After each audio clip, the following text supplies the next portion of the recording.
Never question if fish were in the area or not ever again. Guys, what if I told you for under 150 bucks, you guys could have an underwater cheat sheet? And that is exactly what's going on with this product. If you're new here, thank you very much. My name is Blaine Roberts, owner and operator of Panhandle Salt Beach Fishing. After running hundreds of successful surf fishing guides over the years, there's one thought that always crosses my mind after a slow trip. Were there fish in the area or not? Was it the rigs that I was using? Was it the bait? Did I just not pick the right spot? Those questions will haunt you, especially if you have multiple slow days in a row. But after today's experiment, I'll never have to question that again. A company named Chasing reached out to us recently and asked us if we would give their Canfish here a go. This is a very simple, easy to use underwater camera. There's not much to it at all. There's a simple app that goes along with it. It's coming in right around 3 ounces and has a battery life up to 140 minutes.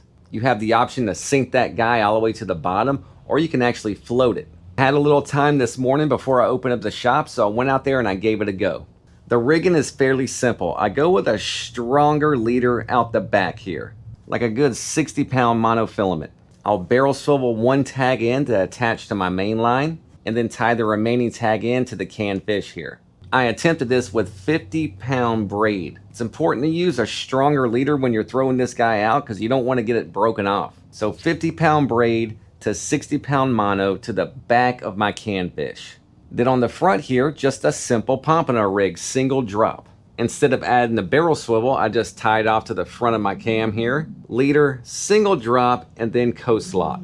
But then I had to account for all the weight. I had a 3-ounce sinker on, and this guy's 3 ounces, so we're talking about 6 ounces of weight. So I pulled the old Frisky Fins 12-foot custom out of retirement, strapped a 6,000 Nautics to it, and attached the camera. That 12-footer is rated up to 8 ounces, I believe, so it was plenty of rod for all that weight. So now I have that rod dedicated as like my underwater camera rod. After what I saw in today's footage, it's gonna go with me every trip. So let's get out on the beach. I'll show you guys the setup, some troubleshooting I worked through, and then we'll pop back to the shop here and I'll show you guys the underwater footage. It does not look bad out here at all, y'all. Yesterday, we had that major system out in the Gulf, probably closest to us that it's gonna be. And it was pumping out here. Had a lot of 4-ounce Sputnik customers yesterday. Oh, there's a rip there too. I found 2 rips right off the bat here. I am connected to Canfish now. I got all green lights. So that tells me I'm connected. Entering camera. And now I can see what my camera sees underwater, and it is recording. I'm going to stop recording right now. I have this guy set up that it records every 3 minutes. It'll record for 3 minutes and then stop and start a new clip. If you know anything about video editing and transferring files, big files like video, the bigger the file is, like the longer it takes and the more issues you tend to run into. So I got this guy set at 3 minutes, so he's going to record for 3 minutes, stop, start a new clip. I got a basic single drop pompano rig tied on here. I went with a little bit heavier line because this is 3 ounces and I have 3 ounces of weight on. I'm gonna put my phone here so I can see what's going on out there. We're gonna go ahead and bait her up. This should be fun. The battery life on this guy is about 140 minutes. Even if you're not creating content, just to be able to see like exactly what's going on, like the spot that you're fishing, is a huge advantage. All right, let's see what happens. I'm a little nervous.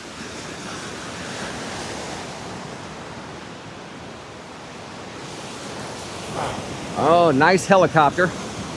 I got a good distance on that. I don't think I started. Did I start recording? All right, hold on a second.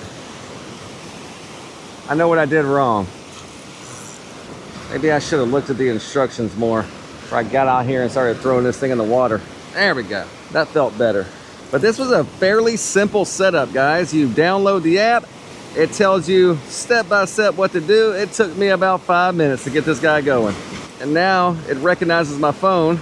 So anytime I turn it on, it starts right back up. These gnats are horrible. That's some thick line. I haven't thrown this rod in a long time.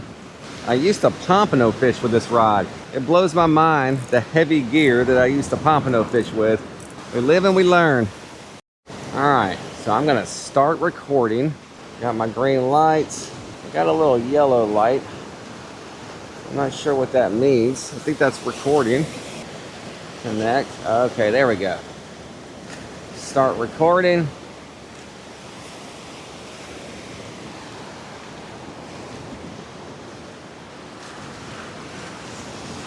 So I got my drop pretty high to the camera because I wanted to keep it close. Hopefully we'll get some footage. That blue buoy thing that's gonna keep it floating. Without it, you can use this thing to troll. Oh. All right. Like, we're not getting a big cast, but I'm kind of scared right now also. So I think it'll get better. It says disconnected device entering water.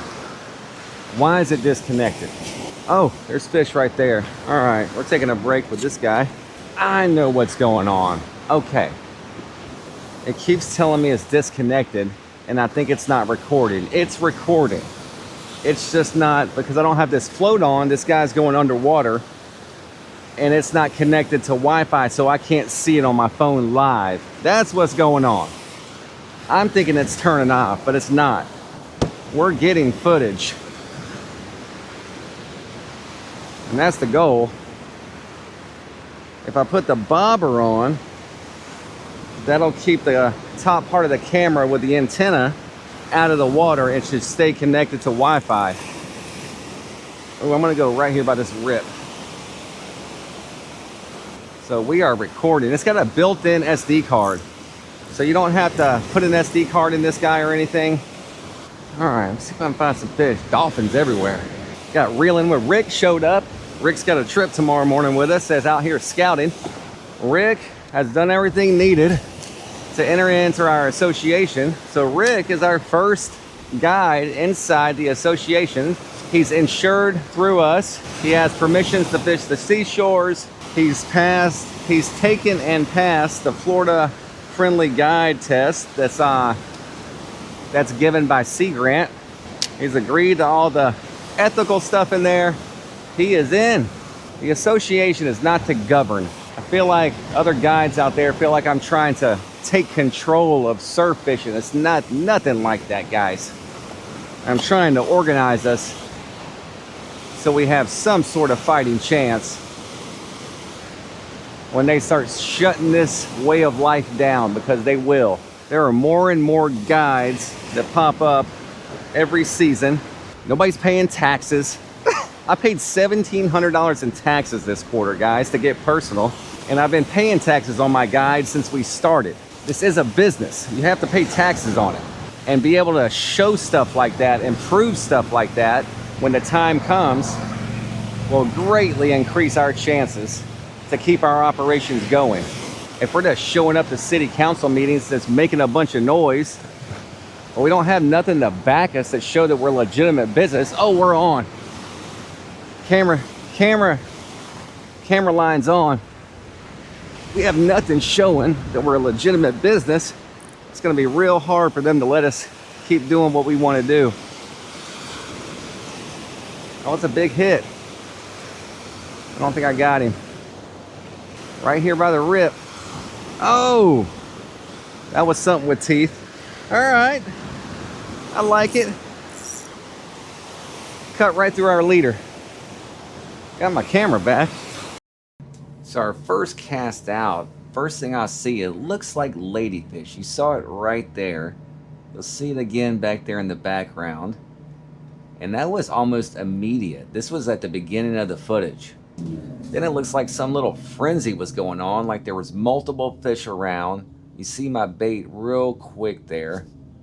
And I don't know if that's one ladyfish or multiple ladyfish around, but it looks like maybe something was picking the bait or even just protecting the bait. Get another nice lady shot right there. And then I figured out what was hitting my bait, Mr. Crab here. Knowing those crabs are around is a huge advantage because you can now lift your drops off the bottom, start tying higher drops. Then I started seeing these flashes. Looks like little pompano, could be palmetto. And I had this bait right next to a rip, so there was a lot of activity by that rip. These guys were definitely hanging close to the bait. All kind of fish around. Looks like those guys were trying to chase off that ladyfish. So cool to watch this underwater, seeing their activity. They are definitely in a little school, and they just hang out here for a while. I believe my bait was already gone. I believe that crab had gotten it. That is why it is so important to check bait about every 10 minutes. Look at all this fish hanging out right here by my rig. I had plenty of opportunity to catch them, but I didn't have any bait, and then boom, Big Daddy.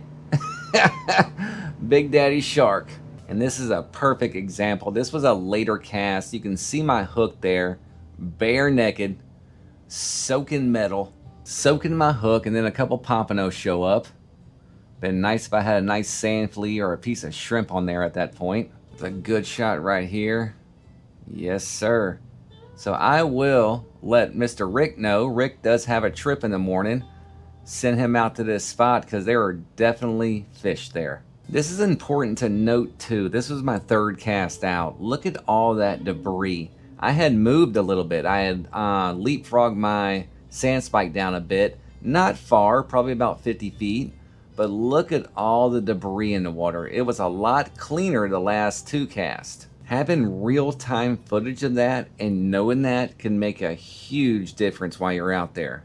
So a few troubleshooting issues out there to get that thing going, to figure it out. I believe I need to play with my rigging a little bit. Using that floaty, that blue floaty, is going to keep the antenna of this thing out of the water. It's going to allow it to connect to the phone, I believe. And that way I get live footage of what's going on under there. But reviewing the video, guys, super cool what I spotted. I was out there for about an hour. Not too much happened. A couple little small sharks, catfish. Alright guys, that is all for this one. If you're interested in this product, I will have it linked in the description of this video. I think it's like 150 bucks, guys. Not bad. If you're creating content or if you're just curious of what's going on in the spots that you're fishing. This can work anywhere, guys. Off the pier. There's actually a way to rig this so you can troll it. So you can troll this guy like behind a kayak or a boat. Actually got little wings on it and everything.